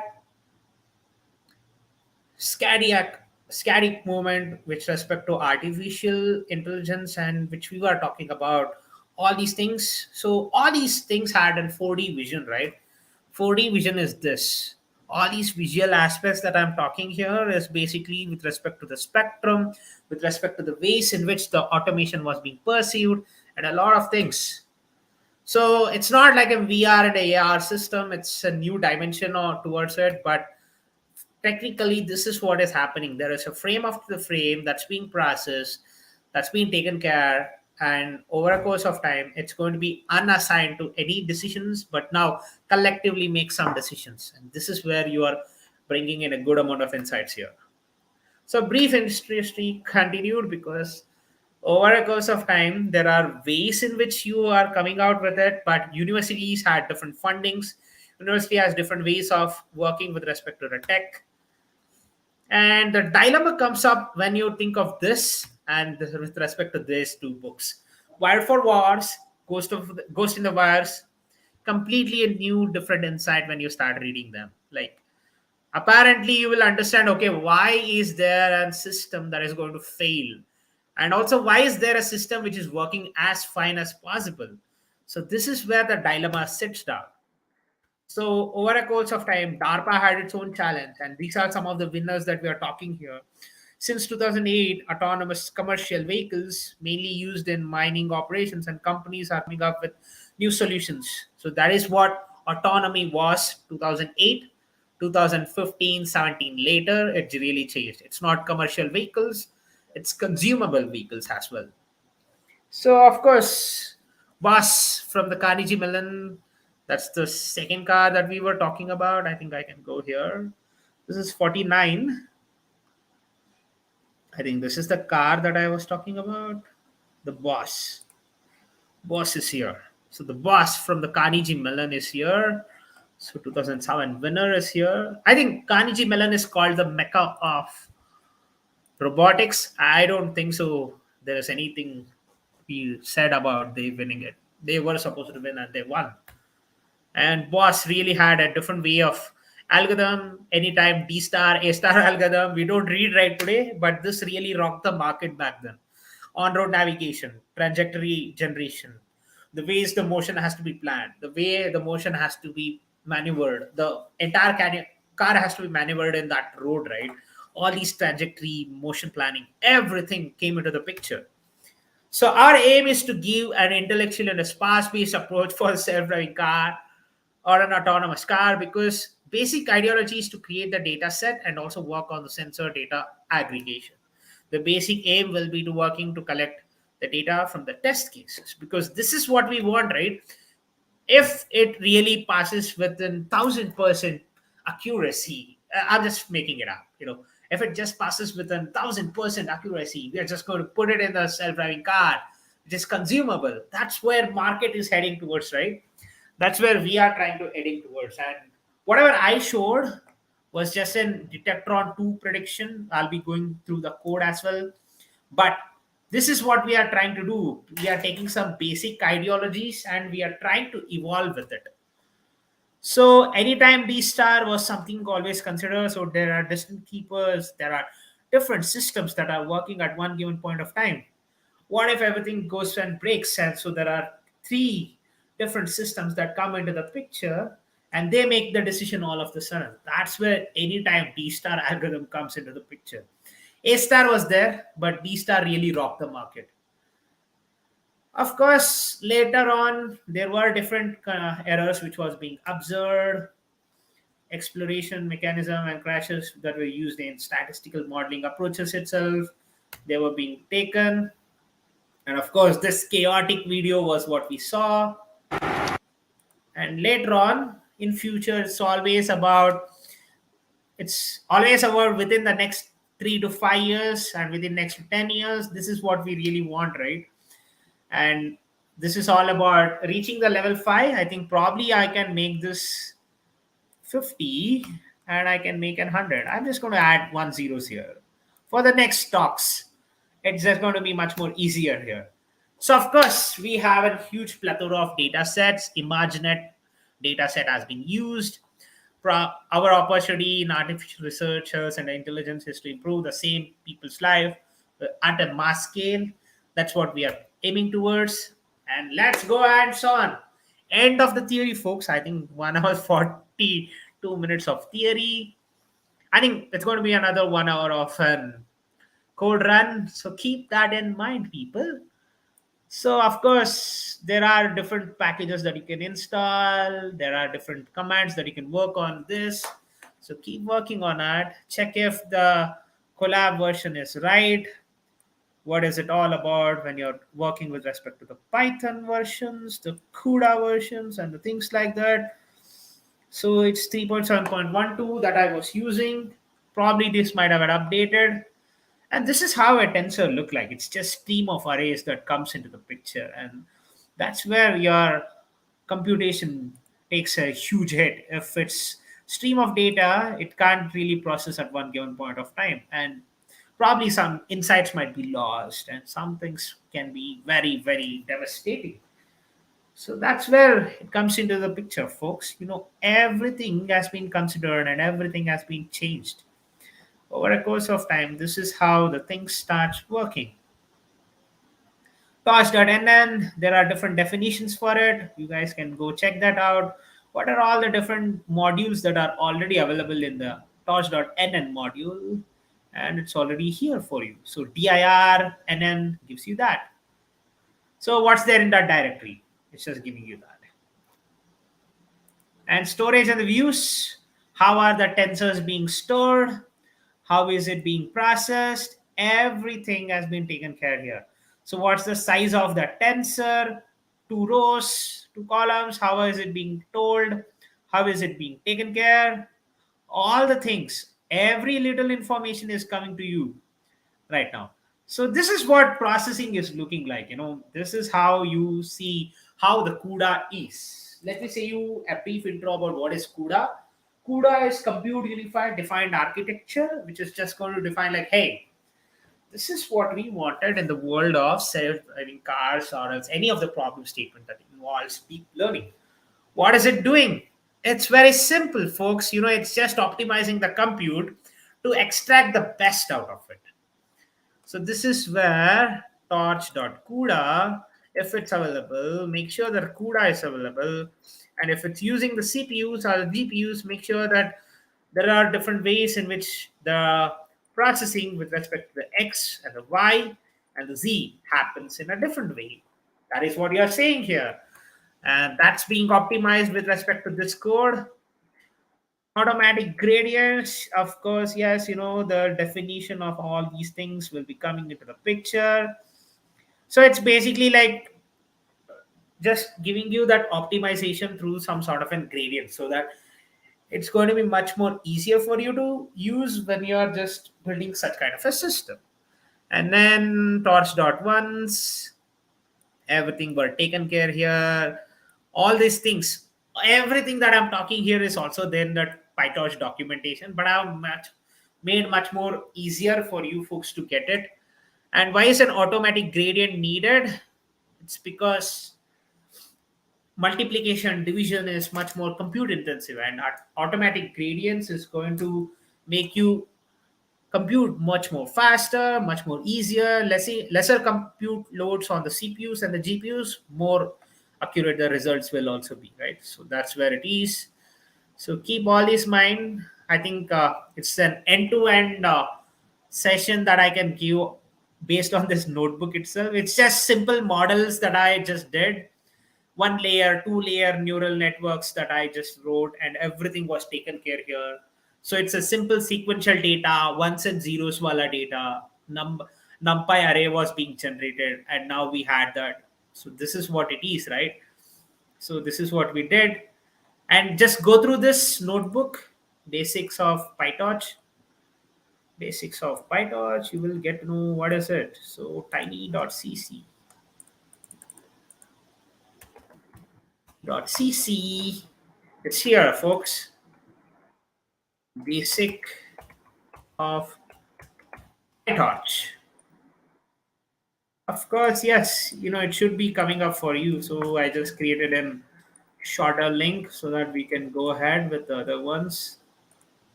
Of course, visual transformers were given. We'll go through that. And this is what I was talking about, the detector on demo, right? It does all these segmentation, it does all these object detection and recognition. Everything was seamlessly done here. So it's a simple way. Oh, right. What happened? It was a Google 404 error. Why? Oh, it's because of the tensor board which just got out. So that's not a problem.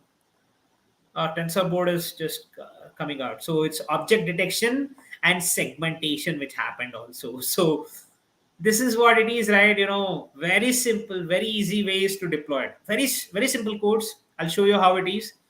You need to have YAML because there is a lot of configuration that has to go on, and then different packages gets installed, and now there is an logger engine that is being taken care. So this is where loggers are coming into the picture. So loggers basically helps you in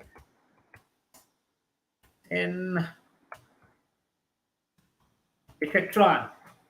So basically, these loggers are going to help you in just getting you the best of the best resources from the detector as a neural network engine that is just going to build all these kind of insights for you, packages for you, models for you, and they're just going to have this log. So logging has been done, everything has been taken care. So default predictor engine has been taken care. So this is where the engine definition comes into the picture, default predictor. And of course, visualizations are plenty. There is plethora of visualizations that have been taken care. Metadata catalogs and data set catalogs are always being there for you. So you can use some public data sets and you start working on it. So this is the link to download it. This is the link to get all the things there here. And if you can read that, this will be the input image, and this is what I named it as, input image, and the things like that. And now just look at the magic of it. There was a car detected, and a car which was detected here. Of course, this was a false prediction. I don't know why this happened. This is simple deep learning. I don't know why this happened, but there's a dog on a car and a car next to it, but it really predicted pretty well. That's for sure. And now I'm trying to use a balloon data set, which is there from the GitHub. So I just started using it just to give you that quick insight. So there were different balloons which were being considered. Of course, you can see that there is a different balloon which is there here, but the yellow one is detected, the purple one is not detected. This is how it is. Some biases will be added because of the data set and the noises which is being collected, and simple things can lead to complex things, right? That is what we are talking here. So of course, different balloons were being considered. You can think of different balloons which are being taken here. and their object detection happened seamlessly. And now, this is how the predictions will look like in a raw format. This is just the shiny looking format of it, but this is a raw format of it. You just need to keep that in mind. And now, this is a tensor board output which we would have had got if we had run this code again, but we don't have the time to run this, so don't worry about that. We'll walk through all of these code as well. So we have different configurations done. We have different configurations which have been sorted. Of course, the data set has been taken. It's now getting its own predictions which are done here. So just see the magic of it, except other things, everything was taken care here. So all the balloon, the data set was being taken care, and this is where the balloon is, right? And now I'm just using the basic simple models here. So Coco evaluation model is basically being created from different researchers who are already working on this, and we just created it, and just see the magic of it, right? There are different possibilities that can go on with respect to the site, with respect to the position, with respect to the detection of it, right? So now it just took place. It just neglected the balloon, but it took with regards to all different things that we have considered here. So you can see that, right? It's now considered as a light. This is considered as a ceiling, person, handbag, couch, everything has been considered, which is not being here. So this is how some things will make a lot of impact in your decision making as well. And also this segmentation also has not happened properly because of the noises in the data. So keep that in mind as well. So this is what people, this is what deep learning in the real world looks like. It's all still not a fancy thing, but we have to make it look fancy. And this is where your detectron model comes into the picture. And now I just downloaded an YouTube data which I collected in the Bangalore. So it's a channel. You guys can go check this channel as well. It's a self-driving car data set, street data set India. I have collected good amount of data set for India itself in Bangalore. So this is a good amount of street data set which has been collected for the Bangalore here. So you guys can check this out. So a good amount of data has been collected, which is being here for you folks. So you guys can start using it. What I did was very simple. I just downloaded this data, and now I just ran the simple command here. So I just did the git clone Facebook detectron, and simply I just did the same old thing. So I just downloaded it as a video CLI. Let's look at the code here. So I just say to the environment that, you know what, put it in a form of video.output.mkv, and that is what you saw as a video here. So this is my sister's laptop. So this is where I'm getting it here. So if it was on my laptop, I would have had the same old downloads thing. So it's all the detection that has happened here. Even though the illumination changed for a while, the way in which the perception was happening here, but everything has been considered here.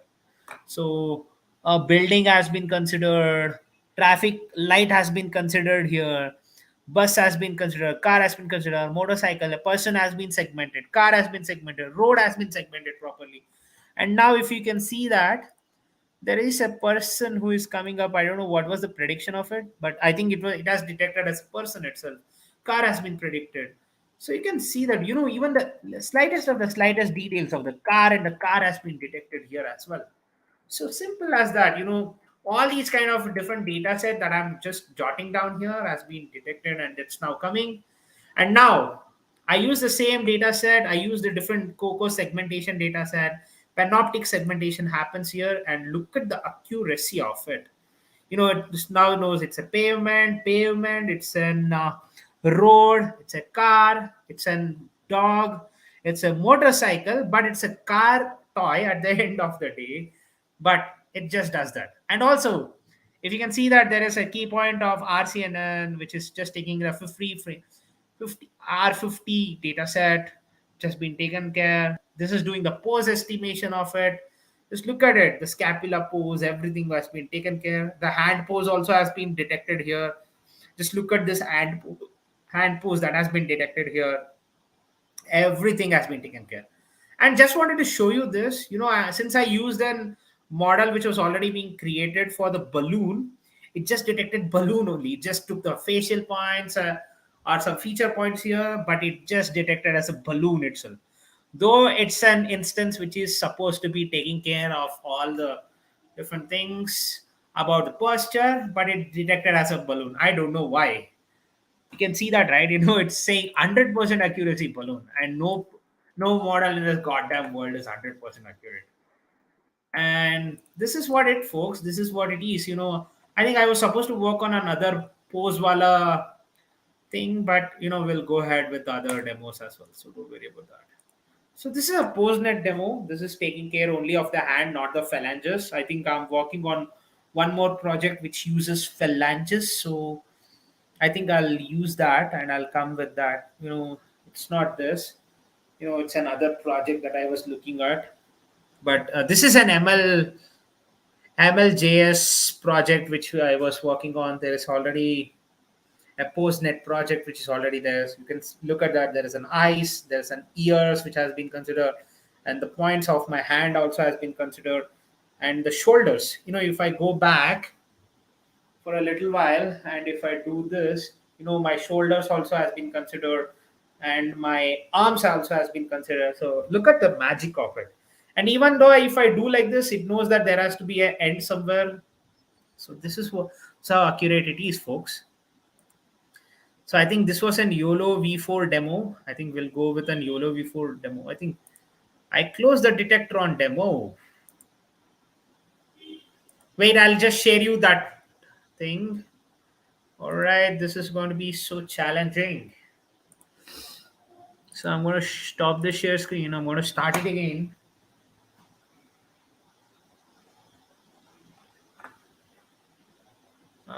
This is going to be tough here.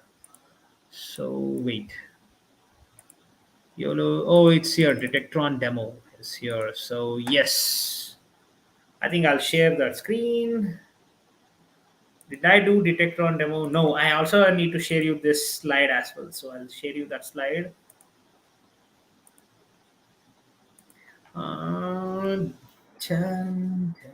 Is it in a view mode? Yes, it's in a view mode. Self driving technical ENR. So this is the URL for it. So you guys can go check this out. So this is the URL for it. And the Detectron demo is here. So Detectron demo. ENR. So there are some two links that I'm giving right now. So you guys can check that out. That's the link for it. So Detectron done. So let me just show you with the YOLO V4 and V5 demos. I'll just go through them and we'll go through this detection demo we did. This also we did. And I think last 3 notebooks left, folks. We'll go ahead with a lot of things here. So it's a simple thing. I'll share you the screen right now. So please share it as a full screen. And I think everything has been, oh, sorry for that. That's not a problem. We can go ahead and start working on it. So all the required imports really happened seamlessly. That's perfect. Alex, AB, Darknet, the golden standard for the Darknet. We are now working on the Darknet and different features has been collected. Of course, we are now putting on this make. Make command really works for me. And this is an SED minus I and all these things, right? So basically you're saying, okay, just do an interactive mode. There are make files for it. Just start building it. So make files have been built in and it takes a lot of things here. So we just did all the deployments. And now what we did was I wanted to put in the cookies as the data set, save as the cookies. And this command just does all that. And the cookies were being saved. And very simple. From the Darknet installation, we have different COCO datasets, CSP configs, CSP weights. YOLO V4 weights has been considered. That's perfect. And all these code, what it's just doing is just calling in the image, just getting all the different form factors for it. And now this is a different demo for it, where you're getting this image here, and you're now putting it in this entire code here. So whatever you did here will also start affecting this entire code here. So all is label, confidence, detection, everything was taken. So now it detected car, dog, and a car. Dog. Sorry, car. So car, and a dog was being taken care. And look at the magic of it. It's an object detection thing, right? The YOLO. You only look once. It's an algorithm for it. And the guy has also been featured in a TEDx talk. YOLO was invented by rapper Drake. Huh. Wait. YOLO TEDx. So he's the guy. He has given an amazing. Joseph Redman is here, so you guys can look at his talk. Computer scientist, well renowned. Let me say you one thing. He's one of the best computer scientists that I have ever was able to witness in this entire world. So YOLO is you only look once. You can download this as well, so you guys can look at it later as well. So it's just like your things. So bounding boxes were being defined. Don't worry, YOLO is a simple algorithm. I'll take a complete different session for the YOLO, but keep this in mind. These are all simple approaches, simple demos that you can be doing right now, and this is going to be much more impactful over a course of time. It's like you just have simple algorithms, you just do all these kind of software jugaad, everything is sorted. So it's a simple way to take a photo, and it took a photo of mine and it detected person and a cell phone. Look at that, it's a cell phone. It's 92.34% accuracy, and for a person it's 91.65% accuracy. Magical, magical at the end of the day. It's all that software jugaad that I did here. It just did that, and it's also one of the video demos. I think it's not available. That's not a problem. So YOLO V4 demo is here. YOLO V4 demo is here, so we can do that. Vishwas is here, but let's see. Yep, I think that's the notebook for it. You guys can start using it at any given point of time. So this is the tiny URL for it. So put that in the chat. So I think I put the YOLO V4. Similar software jugaad. I just do it for the video data set here. Simple as that. I just took the source code, detect.py was being taken care. And now just look at the magic of it. I just upload a new video here, and that was being detecting. There was 7 persons, 7 cars, 5 motorcycle, 1 truck, 1 traffic light, and everything. So it's the same old video that I just trimmed and I just added it here, and that's what it is. So every frame was being generated. So I think totally there was 898 frames. Let's say calculator, 893 divided by 30 is around 29 seconds wala video to 30 seconds video. So it was being processed and everything. So it was 30 frames per second processing. So yes, I think 30 seconds video was being successfully taken. Everything that was there here was a prediction has come up here. That is what I'm saying. YOLO V5, it's still the same old thing. Just clone that repository, just create that magic. YOLO V5 demo, which was. So it's a simple thing. Just look at the notebook. If I keep explaining, it's going to take another 2 hours, and sorry for that. YOLO is a different concept and things like that. And I'm working on a sign language detection while apart. I'm working on this thing itself, so we'll be working on that demo itself. And that's it from my side, folks. It's all about that entire intro that I wanted to give with respect to the self-driving cars and a lot of things. Over a course of time, self-driving cars have its own charm in the industry with respect to the problem statement. And let me just give you one little insight. This book really made me an engineer. So keep this in mind. Dell is an amazing book. So that's it from my side. Lot of insights, lot of industry wala things. Whatever I am doing right now, with a little bit of beautification, that will be done in the industry. So that is how industry is being perceiving this technology. I think I took over at 2 hours. It's 2 hours and 5 minutes, and a lot of things were being said here. A lot of demos were being done, and hopefully I take a complete session on YOLO, and I'll explain how to do YOLO from scratch. And thank you so much, Varun. Thank you so much, Harsh, for calling me on this session. Yeah, I think that session is not. We should not call it as a session. We must call it as a boot camp because you are a great explainer, and the things you explain, the way you explain the things in so much depth that it's not gonna be completed in one session. So I think you must announce it as a boot camp that we are going to do a 5 day boot camp, and still you'll say like, we still need a part two of this series. I know. So yeah, it was a Sure. very interesting topic. You just taught so much complex topics. Like student just fear of the things that this is going to be a very complex topic. This AI, object detection, machine learning. I'm not gonna start. This is not for a fresher. But the way you explained the things was pretty very interesting. Yep, Thank you I very think much. YOLO will be We can fine. definitely understand that the amount of efforts you must have put behind creating all these docs, all these collab notebooks, Jupyter notebooks, and each and everything.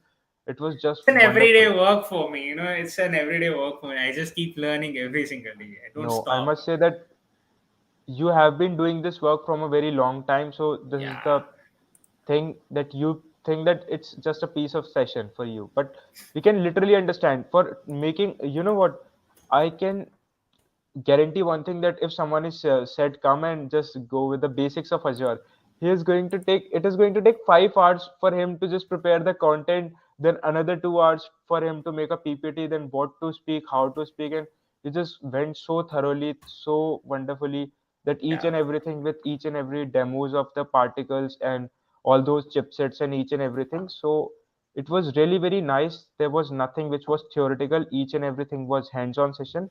So I hope that the audience would have loved. And for the Yeah, audience, man. I would like to share that I have shared the Discord link of our community, Azure Developer Community. You guys can join it, and of course, you guys can subscribe Vishwas' YouTube channel. It has amazing content from various developer, and especially on this DevOps, machine learning, AI, deep learning, etc. And you can demand for more. He'll be more than happy to create content on the other tech fields as well. Yeah. So let's wrap up this huge session with a Thank you huge so shout much, out Varun. to our mentor who came Thank you. here, took his time out, and taught the things. And thank you everyone for being so lovely, audience, and being so patient and learning with our mentor. See you in the next session, and you can join the Discord channel. We'll surely update about the next boot camp which Sir is going to launch. So till then, see you. Tata, bye bye, good night. Good night, folks. Good night.